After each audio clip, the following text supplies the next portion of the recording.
पृथ्वीर भौगोलिक परिचय।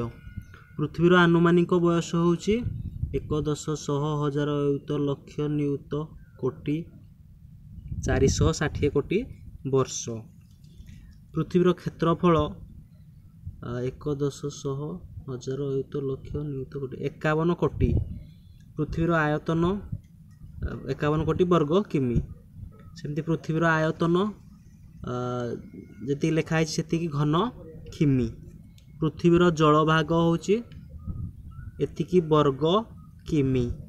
पृथ्वीर स्थल भाग होची जी लिखाई से वर्ग किमी। पृथ्वीर घनत्व होची 5.52 घन सेमी। पृथ्वीर व्यास हाराहारी 12,735 किमी। पृथ्वीर व्यास जोटा कि विषुवरेखा अंचल रोचे 12,756 किमी। पृथ्वीर व्यास जोटा कि मेरु अंचल रोचे पृथ्वीर व्यास मेरु अंचल रोचे 12,714 किमी। पृथ्वीर परिधि मेरु अंचल 40,024 किमी। पृथ्वीर परिधि भूमध्य रेखा निकट रोचे 40,075 किमी। पृथ्वीर गुरुत्व रोचे तार ओजन 5,988 बिलियन टन। पृथ्वीर आवर्तन समय 23 घंटा 56 मिनिट। पृथ्वीर घूर्णन समय 365 दिन 5 घंटा 48 मिनिट 64 सेकेंड। पृथ्वीर घूर्णन वेग 29.8 किमी प्रति सेकेंड। पृथ्वीर आवर्तन वेग 1610 किमी प्रति घंटा। पृथ्वीर उत्ताप होची 70 डिग्री रु 55 डिग्री सेंटीग्रेड। पृथ्वी सूर्यर निकटतम हेउथिबा दिन होची जनवरी 3 तारिख।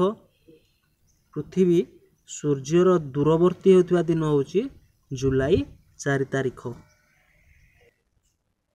तापर रहउची पृथ्वीर निकटतम ग्रह होची शुक्र। सूर्य ठारू पृथ्वीर दूरता 4.9 बिलियन किमी। पृथ्वीर जलभागर हाराहारी गभीरता होची 3,554 किमी। पृथ्वीर उपग्रह संख्या होची गोटिए सेठी होची चंद्र। पृथ्वीर देश संख्या होची सार्वभौम देश संख्या होची 193। अन्यान्य होउछथि 65। पृथ्वीर सर्वबृहत देश होची रूसिया। पृथ्वीर जनबहुल देश होची चीन। पृथ्वीर क्षुद्रतम तथा जनविरल देश होची नाउरू। पृथ्वीर जनबहुल सहर होची टोकियो बा जापान।